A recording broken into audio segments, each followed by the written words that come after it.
Hello everyone.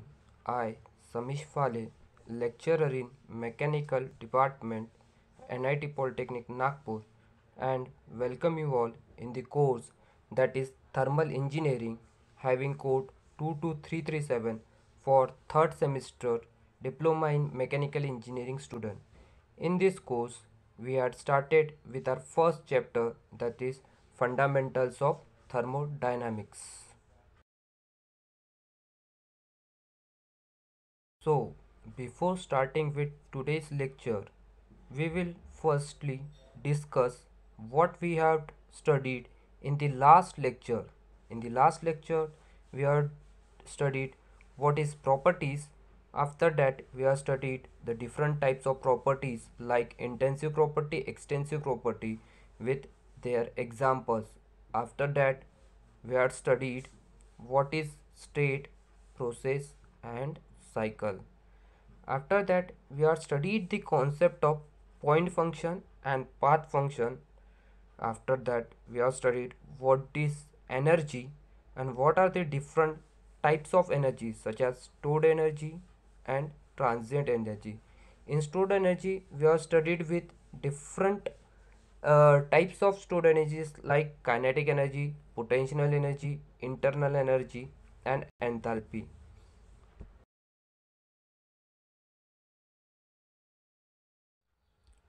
So, in today's lecture, we will start with transient form of energy, that is work and heat. So, firstly we will discuss what is work, then after that we will discuss what is heat. So, what is work? Work is one of the basic mode of energy transfer. Work क्या है? एक basic mode है काय का energy transfer का. In mechanics work is defined as force as it act upon the body is start moving the direction of force. Mechanics में अपन ने पढ़े थे कि फोर्स क्या होता है कि अगर कोई बॉडी के ऊपर में अपन ने फोर्स लगाए तो वो बॉडी क्या होती है उसी डायरेक्शन में मूव करना स्टार्ट करती है, उसको बोलते थे अपन वर्क. जैसे कि अगर ये एक बॉल है, इस बॉल के ऊपर में मैंने इस साइड से क्या किया, फोर्स लगाया. इस साइड से फोर्स लगाया तो ये बॉडी क्या होगी, इस वाले डायरेक्शन में मूव करना स्टार्ट करेंगी. तो मूव करेंगी तो मतलब क्या होगा, यहाँ से यहाँ तक के भी अगर मूव करी तो उसने क्या करी, अपना डिस्टेंस चेंज किया और यहाँ पे मैंने क्या लगाया, फोर्स लगाया. तो इस कंडीशन में वर्क क्या होता था, वर्क होता था force multiply by displacement in the direction of force. तो मैकेनिक्स में अपन वर्क क्या पढ़ते थे, force multiply by displacement in the direction of force. But अपन अभी क्या पढ़ रहे हैं, थर्मोडायनामिक्स. तो थर्मोडायनामिक्स में वर्क क्या होता है, in thermodynamics work transfers is occurred between system and surrounding. जो अपना थर्मोडायनामिक्स है उसमें वर्क काय के बीच में होता है, सिस्टम और सराउंडिंग के बीच में. तो थर्मोडायनामिक्स में वर्क की डेफिनेशन क्या होती है, in thermodynamics work is set to be done by the system. Work क्या बोलते हैं, जब सिस्टम ने किया कि उसका sole effect, if the sole effect on thing external to the system, जो सिस्टम के बाहर एक्सटर्नल है उसका सोल इफेक्ट क्या होना चाहिए, रेजिंग ऑफ वेट. जो भी सिस्टम के बाहर में है उसका सिस्टम ने अगर वर्क किया तो उसका काम क्या है कि सिस्टम के बाहर जो भी है उसका वो वेट क्या होना चाहिए, उठना चाहिए, हरदम रेज्ड होना चाहिए. बट जरूरी नहीं है कि हर बार वेट रेज्ड ही होगा. इस डेफिनेशन को देखने के लिए अपन एक एग्जाम्पल कंसिडर करते हैं. So let's take one example. इसमें आप देख रहे हो एक बैटरी है, उसके बाद में बैटरी से कनेक्टेड एक मोटर है, मोटर से कनेक्टेड एक पुली है और पुली को कनेक्टेड एक वेट है. तो जो बैटरी और मोटर है इस पूरे वाले चीज़ को अपन ने क्या किए, सिस्टम कंसिडर किए और उसके बाहर में लगा हुआ अपना पुली और वेट. तो जब बैटरी अपना पावर देगा किसको, मोटर को, जब बैटरी से पावर जाएगा मोटर को तो मोटर क्या होंगी, स्टार्ट होंगी रोटेट करना. और जब मोटर रोटेट करना स्टार्ट करेंगी तो ये शाफ्ट जो मोटर से कनेक्टेड है ये भी क्या करेगा, रोटेट होगा. और अगर शाफ्ट रोटेट होगा तो उसके ऊपर में लगी हुई है क्या, पुली. तो पुली भी अपनी क्या होंगी, रोटेट होंगी. और पुली रोटेट होने के कारण से ये जो वेट लगा हुआ है ये वेट अपना कहाँ पे होगा, ऊपर साइड में मूव होगा. तो यही चीज अपन ने इसके पहले वाले स्लाइड में डेफिनेशन में देखे थे कि एक सिस्टम था, तो सिस्टम जब भी वर्क कर रहा था काय के ऊपर में, उसके बाहर जो भी चीज है, तो उसका क्या था कि सिस्टम जब भी वर्क करेगा तो क्या होगा, उसका एक ही इफेक्ट होना चाहिए कि उसके सिस्टम के एक्सटर्नल, सिस्टम के बाहर जो भी चीज रहेंगी उसका क्या होना चाहिए था, अपना उसका वेट रेज्ड होना चाहिए था। तो यही है, अपन ने वही एग्जांपल लिया है। एक एग्जांपल लिया है का बैटरी और मोटर, जिसको अपन ने सिस्टम बोला है, जिसको कनेक्टेड था अपना पुली, और पुली को कनेक्टेड था अपना वेट। तो जब बैटरी से पावर जा रहा था किसको, मोटर को, तो मोटर रोटेट हो रही, मोटर से क्या रोटेट हो रहा था, अपना पुली रोटेट हो रहा था, और पुली रोटेट होने के कारण से अपना वेट क्या हो रहा था, रेज्ड हो रहा था। और एक एग्जाम्पल देखते हैं, सेम एग्जाम्पल है, जो यहाँ पे बैटरी है, मोटर है, बस अभी अपन ने क्या किए कि पुली को और वेट को रिप्लेस किए कैसे, फैन से। पुली और वेट को रिप्लेस किए कैसे, फैन से। सेम अभी अपन बैटरी को क्या दे रहे हैं, बैटरी से सप्लाई दे रहे हैं किसको, मोटर को। जब मोटर को सप्लाई देंगे तो क्या होगा, मोटर का शाफ्ट रोटेट होगा, शाफ्ट रोटेट होने के कारण क्या होगा, फैन रोटेट होगा। इस वाले केस में आप देख रहे हो कि कोई वेट जो है वो उठ रहा है क्या, वेट यहाँ पे उठ रहा है क्या, नहीं, यहाँ पे फैन क्या हो रहा है, रोटेट हो रहा है। पर इस वाले केस में भी क्या हो रहा है, वर्क ट्रांसफर हो रहा है। इस वाले केस में भी क्या हो रहा है, वर्क ट्रांसफर हो रहा है। तो जैसा कि मैंने बताया था डेफिनेशन में, लास्ट में ब्रैकेट में लिखा था, ऐसा ज़रूरी नहीं है कि हरदम वेट क्या होगा, अपना ऊपर में उठना ही चाहिए। कभी कभार वेट नहीं भी उठेगा तभी भी क्या होगा, अपना वर्क होते रहेगा। नेक्स्ट और एक एग्जांपल देखते हैं। इस वाले एग्जांपल में क्या है, एक पिस्टन सिलेंडर अरेंजमेंट है, एक सिलेंडर है, उसके अंदर में पिस्टन है। तो जब पिस्टन पॉइंट नंबर 1 के ऊपर में था, जब पिस्टन कहाँ पे था, पॉइंट नंबर 1 के ऊपर में था, तो उसका जो वॉल्यूम था वो आप देख रहे हो, वॉल्यूम V1 वो क्या है, छोटा है। और वॉल्यूम V1 छोटे होने के कारण से इसकी जो बाउंड्री थी वो क्या थी, छोटी थी। जब पिस्टन पॉइंट 1 से 2 के ऊपर में मूव किया, जब पिस्टन क्या हो गया, पॉइंट 1 से 2 के ऊपर में मूव किया, तो उसका वॉल्यूम क्या हो गया, V1 से V2 इंक्रीज हो गया। और वॉल्यूम इंक्रीज होने के कारण से क्या हो गया, इसका जो एरिया है, जो इसका बाउंड्री है, वो क्या हो गया, बढ़ गया। तो जब भी कोई सिस्टम की बाउंड्री चेंज होंगी उस टाइम पे अपन बोलेंगे क्या, कि वर्क हो रहा है। If the boundary is getting change then work is set to be done. तो ये तीन केस जहाँ पर भी वर्क होगा थर्मोडायनेमिक्स में, ये तीन केसेस आपको हरदम देखने को मिलेंगे। क्लियर है। नेक्स्ट है अपना साइन कन्वेंशन, कि वर्क अपन ने देखे कि वर्क तो हो रहा है, तो अभी वर्क का साइन कन्वेंशन देखते हैं कि वर्क कब पॉजिटिव रहेगा, कब नेगेटिव रहेगा। तो सबसे पहले अपन फिगर देख रहे हैं, इस वाले फिगर में दिख रहा है कि एक सिस्टम है, और सिस्टम के बाहर जो भी रहता है वो सराउंडिंग होता है, आपको पता है, और ये सिस्टम की एक बाउंड्री है। तो यहाँ पे दिख रहा है कि ये जो वर्क है वो सिस्टम दे रहा है किसको, सराउंडिंग को। सिस्टम से वर्क हो रहा है किसके ऊपर में, सराउंडिंग के ऊपर में। तो इसको अपन ने लिया है पॉजिटिव, इसको क्या लिया है, पॉजिटिव। तो जब भी सिस्टम सराउंडिंग के ऊपर में वर्क करेगा वो क्या होगा, पॉजिटिव। नेक्स्ट सेकेंड फिगर है कि सिस्टम है, सराउंडिंग है, अभी वर्क क्या हो रहा है, सराउंडिंग से सिस्टम के ऊपर में आ रहा है, तो इसको लिया गया है नेगेटिव। अभी इसको समझने के लिए अपन एक एग्जांपल लेते हैं कि सिस्टम जो है, ये सिस्टम, ये जो है, इसको समझ लो आपकी घर की काम वाली बाई, मतलब ये है अपना सर्वेंट। ये सिस्टम क्या, अपना सर्वेंट है, मतलब अपनी घर की काम वाली बाई।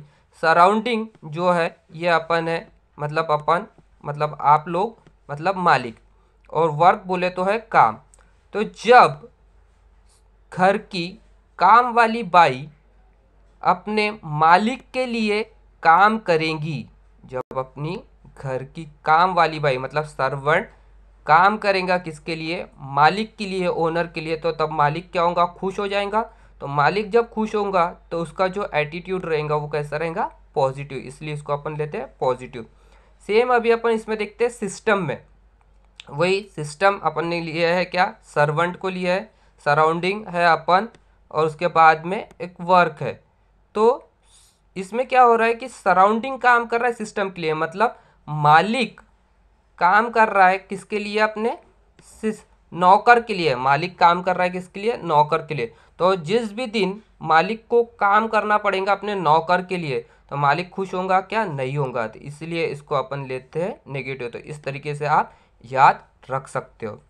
उसके बाद में नेक्स्ट जो है, ये यहाँ पर एक पीवी डायग्राम बनाई है जहाँ पे एक प्रोसेस हो रही है कहाँ से, P1 से P2 तक के, जहाँ पे एक प्रोसेस हो रही है कहाँ पर, P1 से P2 तक के। इस वाले इसमें तो वर्क ट्रांसफ़र अगर अपने को निकालना है, किसी प्रोसेस में कितना वर्क ट्रांसफ़र हुआ वो अगर अपने को निकालना है, तो जो भी अपना पीवी डायग्राम रहेगा, जो भी अपना पीवी ग्राफ रहेगा, उसके अंदर का जो एरिया रहता है, ये प्रोसेस के अंदर का ये जो एरिया रहेगा, ये हरदम अपने को देता है क्या?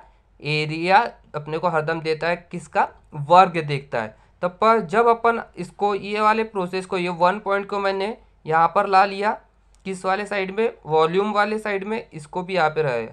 तो ये जो एरिया रहेगा, ये जो एरिया मिलेगा मेरे को, ये एरिया रहेगा मेरा वाला काय का? Area work transfer. तो फॉर क्लोज सिस्टम, तो जब भी अपन वॉल्यूम वाले एक्सिस में इसको प्लॉट करेंगे तो मेरे को वर्क ट्रांसफर मिलेगा किसका? क्लोज सिस्टम का, और जिसका फॉर्मूला रहेगा इंटीग्रल ऑफ 1 से 2 फॉर पीडीवी। ये किसके लिए है? पीडीवी वर्क रहता है किसका? क्लोज सिस्टम के। वही अगर ये चीज़ मैंने वाई डायरेक्शन के ऊपर में प्लॉट किया, यही चीज़ मैंने वाई डायरेक्शन के ऊपर में प्लॉट किया, तो ये जो एरिया मिलेगा, ये जो एरिया मिलेगा ये कर्व के अंदर का, इस वाले एरिया को ये वर्क ट्रांसफ़र देगा, पर किसके लिए देगा मेरे को? ओपन सिस्टम के लिए। किसके लिए देगा? ओपन सिस्टम के लिए। और उसका फॉर्मूला रहेगा integral of 2 to 1 for VDP, मतलब volume with respect to pressure. Clear है? उसके बाद में जो वर्क रहता है उसको बोला जाता है हाई ग्रेड एनर्जी। वर्क को क्या बोलते हैं अपन? High grade energy. अभी हाई ग्रेड एनर्जी मतलब क्या है, इसमें देखते हैं अपन। अगर कोई प्रोसेस है, प्रोसेस 1 से 2 हो रहा है, प्रोसेस क्या हो रहा है? 1 से 2 हो रहा है। यहाँ पे मैंने क्या किया? वर्क ट्रांसफ़र किया। यहाँ पे मैंने क्या किया? वर्क ट्रांसफ़र किया, सपोज 100 किलो जूल का। यहाँ पे मैंने वर्क ट्रांसफ़र किया कितना? 100 किलो जूल का। तो जब भी कोई प्रोसेस में मैंने वर्क ट्रांसफ़र किया 100 किलो जूल का, तो ये पूरा का पूरा वर्क, इस वाले प्रोसेस में ये पूरा का पूरा वर्क कन्वर्ट होगा काय में? हीट में। तो पूरा का पूरा वर्क काय में कन्वर्ट होगा? हीट में। मतलब जितना मैं वर्क दे रहा हूँ उतना का उतना पूरा वर्क काय में कन्वर्ट हो रहा है मेरा? पूरा का पूरा वर्क कन्वर्ट हो रहा है मेरा हीट में। तो इसलिए अपन वर्क को बोलते हैं क्या?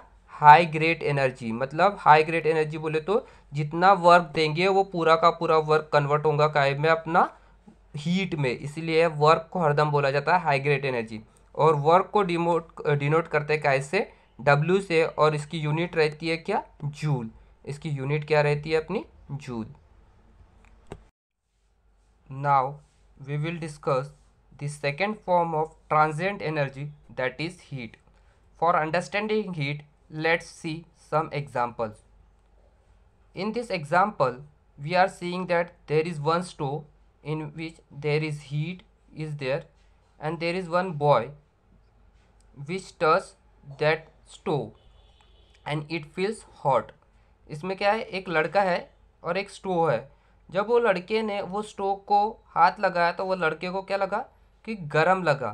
क्यों गरम लगा? क्योंकि जो स्टोव का जो टेम्परेचर है, ये जो स्टोव का टेम्परेचर है ये क्या है? ज़्यादा है। किससे?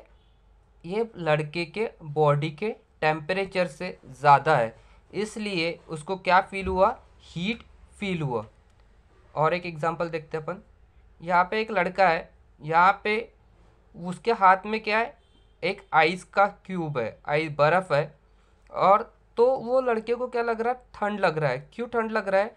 क्योंकि ये जो बर्फ़ है इसका टेम्परेचर क्या है? कम है। किससे?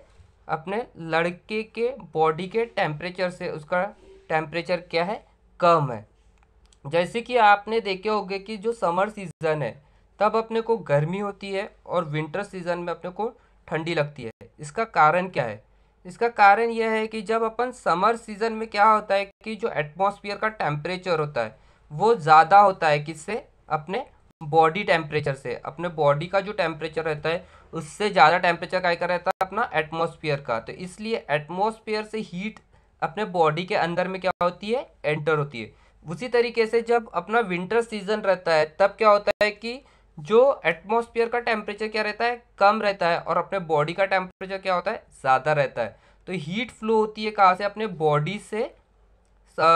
बॉडी से सराउंडिंग में, और वो नहीं होना चाहिए, अपने को ठंड नहीं लगना चाहिए, इसलिए अपन क्या करते हैं, विंटर सीजन में अपन स्वेटर पहनते हैं। तो इस दो एग्जाम्पल से अपने को ये पता चल रहा है कि heat always flow from higher temperature to lower temperature. जैसा इस वाले एग्जाम्पल में अपन ने देखे कि ये जो स्टोव था इसका टेम्परेचर ज़्यादा था, लड़के के बॉडी का टेम्परेचर कम था, तो हीट फ्लो हो रही कार से स्टोव से बॉडी लड़के के टेम्परेचर के तरफ, तो यहाँ से फ्लो हो रही है लड़के में।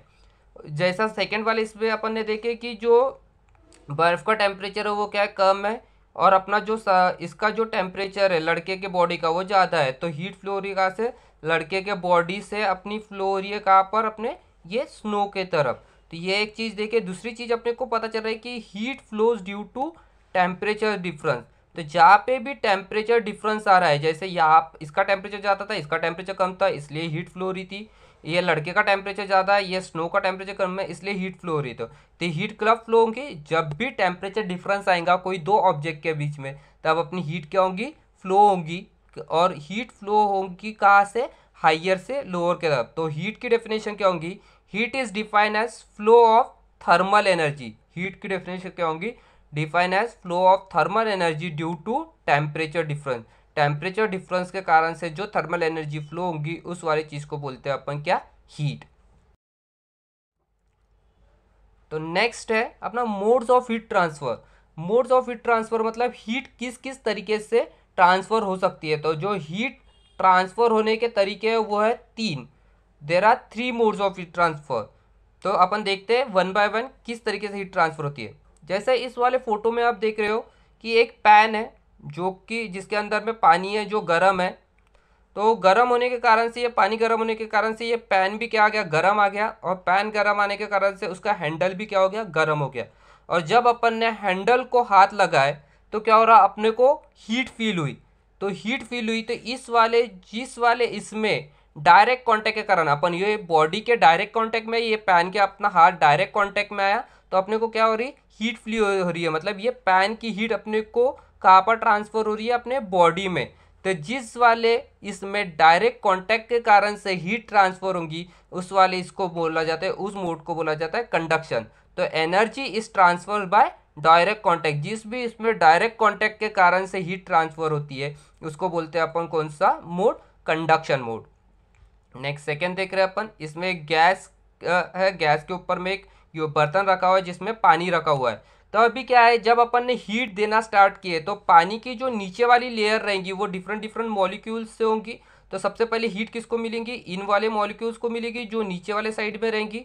अभी हीट मिलने के कारण से, ये मॉलिक्यूल्स को मिलने के कारण से इनका टेम्परेचर क्या होगा, बढ़ जाएगा। टेम्परेचर बढ़ जाएगा तो ये वाली जो लेयर रहेंगी ये अपनी हीट किसको देंगी, इसके ऊपर में जो डिफरेंट मॉलिक्यूल्स है, क्योंकि वाटर डिफरेंट डिफरेंट मॉलिक्यूल से बना है, तो ये मॉलिक्यूल्स हीट देंगे किसको, ये वाले मॉलिक्यूल्स को। उसके बाद में ये वाले मॉलिक्यूल उसके ऊपर वाले इसको देंगे। तो ऐसा क्या हो रहा है, ये जो हीट ट्रांसफर हो रही है ये किसके कारण से ट्रांसफर हो रही है, ड्यू टू मॉलिक्यूल्स। तो इस वाले मोड्स को energy is transfer due to motion of molecule. ये जो मोशन हो रहा है ये मॉलिक्यूल्स का, इसके कारण से जो एनर्जी ट्रांसफर हो रही है, इस वाले टाइप का एनर्जी ट्रांसफर काय के कारण से होती है, अपने कन्वेक्शन मोड, इसको बोलते हैं अपन कन्वेक्शन मोड। नेक्स्ट है कि ये बॉय है और ये सन है। तो अपने को क्या होता है कि धूप में अपन खड़े रहे तो अपने को गर्म लगता है। तो गर्म लगता है, क्यों लगता है, क्योंकि हीट ट्रांसफर हो रही है कहाँ से, सन से अपने अपने बॉडी में। बट अपन सन के डायरेक्ट कांटेक्ट में है क्या, सन के अपन टच में है क्या, नहीं। यहाँ पे कोई मोशन, अपने वाले जो पार्टिकल्स है जो बॉडी के वो मूव हो रहे हैं कि सन से, इससे नहीं। फिर भी अपने को हीट लगती है, ये किसके कारण से लगती है, क्योंकि ड्यू टू इलेक्ट्रोमैग्नेटिक वेव्स। ये वाली जो हीट ट्रांसफर हो रही है सन से अपने बॉडी के पास में, ये किसके कारण से ट्रांसफर हो रही है, ड्यू टू इलेक्ट्रोमैग्नेटिक वेव। तो energy is transferred by electromagnetic waves. Electromagnetic waves के कारण से जिस मेथड से एनर्जी ट्रांसफर होती है उस वाले मेथड्स को बोला जाता है कौन सा, radiation modes of heat transfer. Clear है। तो नेक्स्ट फिर से अपन, जैसा अपन ने वर्क में देखे थे साइन कन्वेंशन की कब वर्क पॉजिटिव रहेगा, कब वर्क नेगेटिव रहेगा। उसी तरीके से अपन देखते हैं अभी कि कब हीट पॉजिटिव रहेंगी और कब हीट नेगेटिव रहेगी। तो यहाँ पे एक फिगर दिख रहा है जहाँ पे सिस्टम है, सिस्टम के बाहर में क्या है, सराउंडिंग है, और सिस्टम से अभी अपने को दिख रहा है सिस्टम से बाहर क्या निकल रही है, अपनी हीट निकल रही है। सिस्टम से बाहर हीट निकल रही है, उसको अपन ले रहे हैं नेगेटिव। और दूसरा फिगर है जिसमें सिस्टम है, सराउंडिंग है, और सराउंडिंग से अगर सिस्टम को हीट मिल रही है तो उसको दे रहे हैं अपन पॉजिटिव। अभी इसको अपन समझने के लिए सेम वही अपना एग्जाम्पल लेते हैं कि सिस्टम क्या रहेगा अपना, सर्वेंट मतलब काम वाली बाई, सराउंडिंग क्या रहेगा, ओनर मतलब अपन, और हीट को इस बार लेते हैं अपन एंगर, एंगर मतलब गुस्सा। हीट को अपन लेते हैं एंगर, एंगर मतलब गुस्सा। तो अभी सर्वेंट सिस्टम, सिस्टम क्या कर रहा है, हीट दे रहा है किसको, सराउंडिंग को। मतलब अपना जो सर्वेंट है वो क्या कर रहा है, गुस्सा कर रहा है किसके ऊपर में, मालिक के ऊपर में। अभी सर्वेंट नौकर क्या कर रहा है, गुस्सा कर रहा है किसके ऊपर में, मालिक के ऊपर में। तो जाहिर सी बात है मालिक को अच्छा लगेगा क्या, नहीं लगेगा, इसलिए इसको अपन ले रहे हैं क्या, नेगेटिव। उसी तरीके से सेम यहाँ पे सिस्टम अपना क्या है, सिस्टम में अपना नौकर, सराउंडिंग क्या है, सराउंडिंग मतलब अपन ओनर, और हीट मतलब क्या है अपना, हीट है अपना गुस्सा।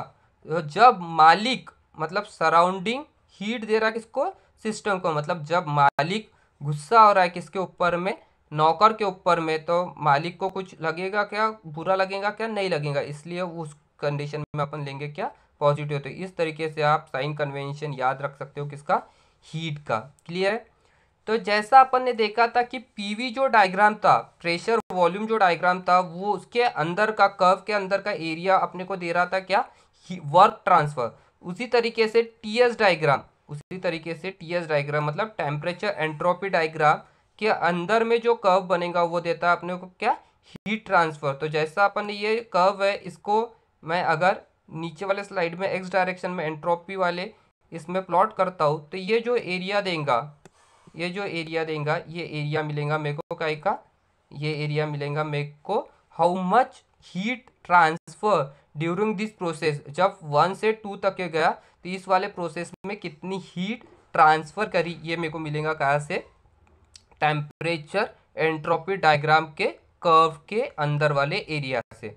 Next, it is called as low grade energy. जैसा अपन ने देखे थे हीट को बोलते थे कौन सी एनर्जी, हाई ग्रेड एनर्जी। उसी सॉरी, वर्क को बोलते थे कौन सी, हाई ग्रेड एनर्जी। उसी तरीके से हीट को बोला जाता है लो ग्रेड एनर्जी। अभी लो ग्रेड एनर्जी मतलब क्या, कि जब 1 पॉइंट से 2 पॉइंट तक के, अगर मैंने एक ये लिया, बर्तन लिया, उसमें मैंने पानी भरा, उसमें क्या किया मैंने, पानी भरा, और इसको मैं हीट दे रहा हूँ, इस वाले बर्तन को मैं हीट दे रहा हूँ, हीट दे रहा हूँ मैं 100 किलो जूल, हीट दे रहा हूँ मैं 100 किलो जूल, 100 किलो जूल मैंने हीट दिया। तो इसमें जो मैं यहाँ 100 किलो जूल हीट दिया, ये पूरी की पूरी हीट वर्क में कन्वर्ट नहीं होंगी, ये पूरी की पूरी हीट वर्क में कन्वर्ट नहीं होंगी। इसमें से हो सकता है ये 100 जूल में से वर्क में कन्वर्ट हो जाए कितना, 75। वर्क कितना प्रोड्यूस करिए हीट के कारण से, 100 किलो जूल हीट देने के कारण से वर्क प्रोड्यूस करेगा कितना, 75।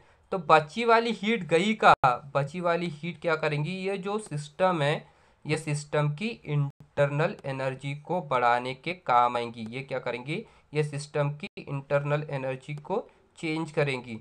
तो इसीलिए इसको बोला जाता है लो ग्रेड एनर्जी। क्यों लो ग्रेड एनर्जी बोलते हैं, क्योंकि जितनी अपन हीट दे रहे हैं, जितनी अपन हीट दे रहे हैं, पूरी की पूरी हीट काय में, वर्क में कन्वर्ट नहीं हो रही है। उसमें से कुछ हीट किस चीज़ के लिए यूज़ हो रही है, उस वाले सिस्टम की इंटरनल एनर्जी को बढ़ाने के लिए, इसलिए इसको बोला जाता है लो ग्रेड एनर्जी। और इसको डिनोट किया जाता है कैसे, क्यू से। हीट को डिनोट करते हैं अपन कैसे, क्यू से। और हीट की यूनिट जो रहती है वो रहती है जूल। क्लियर है। सो नेक्स्ट है, अपन देखते हैं कि अभी अपन ने पढ़े कि हीट क्या होता है, वर्क क्या होता है। अभी देखते हैं कि हीट और वर्क में क्या चीज़ सिमिलरिटी है। तो सबसे पहला है both heat and work, heat and work are क्या, directional quantity, that means they are vector quantity. Directional quantity का मतलब क्या है, कि जैसा अपन ने देखे उस केस में कि एक तो सिस्टम से सराउंडिंग के तरफ में हीट जाती है, या सिस्टम से सराउंडिंग के तरफ में वर्क जाएगा, या सराउंडिंग से सिस्टम की तरफ में, मतलब वह एक ही डायरेक्शन में, कोई भी डायरेक्शन में ही फ्लो करेंगे। इसको हीट और वर्क दोनों क्या होता है, डायरेक्शन में ही फ्लो करते हैं। नेक्स्ट है सिमिलरिटी, क्या, both are path function are inexact differential. जैसा अपन ने देखी कि पाथ, वो एक पाथ के ऊपर में 1 से 2 जो पाथ है उसी के ऊपर में हीट की वैल्यू, उसी के वो पाथ के अंदर वाला जो एरिया रहेगा उसी में अपने को क्या मिलेंगी, उसकी वैल्यू मिलेंगी, क्या की, वर्क ट्रांसफर की, हीट ट्रांसफर की। और वो पाथ है, पाथ फंक्शन है, तो पाथ फंक्शन हरदम क्या होता है अपना, इनएग्जैक्ट डिफरेंशियल होता है। इसलिए हीट और वर्क दोनों क्या अपना इनएग्जैक्ट डिफरेंशियल है। Both are associated with process, ये दोनों चीजें क्या है, प्रोसेस के साथ में ही काम करती है। जैसा अपन ने देखे 1 से 2 जो प्रोसेस है उसी में ये करेंगी, वो पर्टिकुलर स्टेट मतलब एक पॉइंट के ऊपर में कभी भी अपने को हीट और वर्क की वैल्यू नहीं मिल सकती है। Both are boundary phenomena, boundary phenomena मतलब हीट ट्रांसफर हो रहा है या वर्क ट्रांसफर हो रहा है, ये दोनों चीजें अपने को कहाँ पर देखने मिलेंगी, बाउंड्री के ऊपर में ही देखने मिलेंगी। इसलिए हीट और वर्क हरदम क्या अपना बाउंड्री फिनोमिना है। नेक्स्ट है अपना comparison between heat and work, heat और वर्क के बीच में क्या डिफरेंस है। तो सबसे पहला heat, it occurs due to temperature difference. Heat काय के कारण से फ्लो होती है, ड्यू टू टेम्परेचर डिफरेंस। जब भी दो बॉडी के बीच में टेम्परेचर डिफरेंस आएगा वहाँ पे क्या फ्लो होगा अपना, हीट। ये क्या होगा, it occurs due to displacement और मोशन। जब अपना कोई बॉडी एक जगह से दूसरे जगह डिस्प्लेस हो रहा है उसके कारण से अपन बोलते हैं क्या, वर्क हो रहा है। तो सेकंड है, there is no restriction for transfer of heat. Heat को ट्रांसफर के लिए कुछ रिस्ट्रिक्शन नहीं है, बट स्टेबल कंडीशन में जो वर्क ट्रांसफर रहता है वो कितना रहेगा, 0 रहेगा। फिर उसके बाद में बॉडी और सिस्टम कंटेन हीट, जो अपनी बॉडी है उसके अंदर में अपनी हीट रहती है, पर जो अपना बॉडी और सिस्टम कभी भी वर्क नहीं रहता है। जैसा अपन ने देखा हीट क्या है, लो ग्रेड एनर्जी है, उसी तरीके सॉरी हाँ, हीट क्या है, लो ग्रेड एनर्जी है, और वर्क क्या अपना हाई ग्रेड एनर्जी है। entire heat cannot be converted into work, entire work can be converted into heat।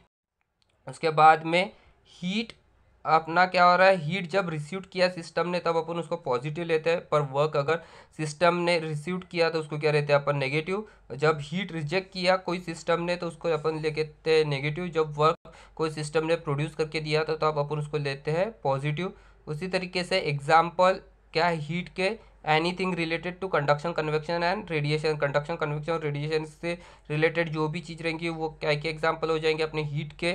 उसी तरीके से फोर्स एंड डिस्प्लेसमेंट, जहाँ पर भी ऑकर होगा, जहाँ पे भी फोर्स के कारण से डिस्प्लेसमेंट ऑकर होगा वो वाला एग्जाम्पल रहेगा अपना किस चीज़ का, वर्क का। So the next topic is entropy. जो अपना नेक्स्ट टॉपिक है वो एंट्रोपी। पर एंट्रोपी समझने के पहले अपने को एक टर्म समझना पड़ेगा जिसको बोला जाता है रेंडमनेस। तो रेंडमनेस क्या होता है, the moment of molecule is known as randomness. जो मोमेंट है, जो भी कोई सिस्टम है उसमें जो मॉलिक्यूल से बना हुआ है वो उस मॉलिक्यूल्स के मोमेंट को अपन बोलते हैं क्या, रेंडमनेस। अपन एग्जांपल देखते हैं उसका। इसमें देख रहे हैं अपन एक क्लासरूम है, एक क्या अपनी क्लासरूम है जिसमें स्टूडेंट्स क्या है, बैठे हुए हैं। एक क्लासरूम है जिसमें स्टूडेंट बैठे हुए हैं। ये स्टूडेंट्स मूव कर रहे हैं क्या, नहीं, ये क्या है, एक पर्टिकुलर जगह पे बैठे हुए हैं। तो ये जो स्टूडेंट्स है ये अपने मॉलिक्यूल्स, अगर अपन ये स्टूडेंट्स को अपन मॉलिक्यूल्स कंसिडर कर रहे हैं, ये एक सिस्टम है, क्लास अगर अपनी एक सिस्टम है और ये स्टूडेंट्स उसमें जो बैठे इसको अगर अपन मॉलिक्यूल्स कंसिडर कर रहे हैं, तो ये मॉलिक्यूल्स क्या है, स्टेशनरी है, एक ही जगह पे बैठे हुए, ये मूव कर रहे हैं क्या, नहीं। तो इस वाले केस में जो अपना रेंडमनेस रहेगा, इस वाले केस में अपना रेंडमनेस कितना रहेगा, 0 रहेगा। इस वाले केस में अपना रेंडमनेस क्या है, 0 है। एक और एग्जांपल देखते हैं। इसमें रिसेस के टाइम में जो बच्चे हैं वो क्या हो, इधर उधर मूव कर रहे हैं, इधर उधर मूव कर रहे हैं, मतलब मॉलिक्यूल्स अभी क्या है, इधर उधर मूव कर रहे हैं। तो मॉलिक्यूल्स इधर उधर मूव कर रहे हैं, तो इस वाले केस में जो अपना रेंडमनेस रहेगा वो क्या रहेगा, ज़्यादा रहेगा। इस वाले केस में अपना जो रेंडमनेस रहेगा वो क्या रहेगा, ज़्यादा रहेगा। तो यही सेम चीज़ अपन ऑब्जर्व करते हैं सॉलिड में जो है, या लिक्विड में जो है, या गैस में जो है। तो जो सॉलिड रहता है उसमें जो मॉलिक्यूल्स रहता है वो प्रॉपरली अरेंज रहता है। सॉलिड जो रहता है उसमें जो मॉलिक्यूल्स रहता है वो क्या प्रॉपरली अरेंज रहता है, इसलिए सॉलिड में जो रेंडमनेस रहता है वो क्या रहता है, कम रहता है। उसी से ज़्यादा अगर अपन ने सॉलिड को हीट कर दिया, सॉलिड को हीट कर दिया, जैसा अगर अपन ने बर्फ़ ली है वो सॉलिड में अगर उसको हीट करे तो उसको हीट करने के कारण से ये जो मॉलिक्यूल्स है वो क्या हो जाएंगे, हीटअप हो जाएंगे। हीटअप हो जाएंगे तो वो इधर उधर फैलना स्टार्ट करेंगे, और सॉलिड काय में अपना कन्वर्ट होगा लिक्विड में, तो वही आइस के जो मॉलिक्यूल्स हो वो क्या हो जाएंगे, स्टैटर्ड हो जाएंगे, तो उसके लिक्विड में रेंडमनेस क्या रहेगा, ज़्यादा रहेगा। वही लिक्विड को अगर अपन ने फिर से हीट किए, हीट के करने कारण से ये जो मॉलिक्यूल्स है वो क्या हो जाएंगे और इधर उधर ट्रांसफर होंगे, और वो जो वाटर है वो अपना कन्वर्ट होगा काय में, गैस में। तो गैस में जो रेंडमनेस रहेगा वो सबसे ज़्यादा रहेगा। तो क्लियर है, तो सॉलिड में रेंडमनेस क्या रहता है, कम, लिक्विड में उससे ज़्यादा, और सबसे ज़्यादा रेंडमनेस कहाँ पे रहता है, अपने गैस में। क्लियर है, तो the movement of molecule is known as randomness. जब भी ये जो मॉलिक्यूल मूवमेंट करते हैं इस चीज़ को बोलते हैं अपन क्या, रेंडमनेस। क्लियर। तो नेक्स्ट अभी अपन समझते हैं एंट्रोपी। एंट्रोपी मतलब क्या होती है, तो एंट्रोपी क्या है, the measurement of randomness of system. जो ये रेंडमनेस है, कोई भी सिस्टम की रेंडमनेस मेजर करने को अपन क्या बोला जाता है, एंट्रोपी, या फिर डिसऑर्डर। वो इधर उधर जो फैल रहे हैं, इधर उधर जो मॉलिक्यूल्स घूम रहे हैं उसको मेजर करना, उसको क्या बोलते हैं अपन, एंट्रोपी। एंट्रोपी को और बोला जाता है energy not available for doing work. जो एनर्जी है वो है बॉडी के अंदर में है, सिस्टम के अंदर में है, पर वो वर्क करने के काम में नहीं आ रही है, ऐसे टाइप के एनर्जी को भी बोलते हैं अपन एंट्रोपी। जैसा अपन ने खाना खाया, खाना खाया तो ज़रूरी तोड़ना है कि पूरा का पूरा जो अपन ने खाना खाया उससे अपन अपनी बॉडी क्या करेंगी, काम करेंगी, अपने को जिंदा रहने के लिए भी तो कुछ एनर्जी रखेंगी। तो वो जो जिंदा रहने के लिए एनर्जी रख दी है वो काम में कन्वर्ट हो रही है, वर्क में कन्वर्ट हो रही है क्या, नहीं। तो ऐसी एनर्जी जो काम में convert, not available for doing work, work करने के लिए नहीं अवेलेबल, उस टाइप के एनर्जी को बोलते हैं अपन क्या, एंट्रोपी। एंट्रोपी को और बोलता है the change of heat with respect to temperature. Temperature के साथ में जो ही हीट चेंज होता है उस वाले इसको बोलते हैं अपन क्या, एंट्रोपी। एंट्रोपी को डिनोट किया जाता है कैसे, कैपिटल एस से। और मैथमेटिकली अगर अपने को चेंज इन एंट्रोपी निकालना है तो होता है delta T equals to D Q by T. D Q is nothing but change in heat, और टी बोले तो होता है टेम्परेचर, और यूनिट रहती है, it's unit is kilo joule per K G kelvin. So let us revise what we have learned in today's lecture. In today's lecture, we learn what is heat and what is work. We learn the sign convention of heat and work, when heat will be taken as positive, when heat will be taken as negative. Then after that, we had learned what is work. In that, we also learn the sign convention for work, when we will take work as positive and when we will take work as negative. After that we had learn similarities between heat and work. heat और work के बीच में क्या similarities है वो देखे। इसके बाद में अपन ने देखे comparison between heat and work, heat और वर्क के बीच में क्या डिफरेंस है वो देखे। और उसके बाद में अपन ने देखे कॉन्सेप्ट ऑफ एंट्रोपी, एंट्रोपी क्या होता है वो चीज़ देखे। So thank you everyone.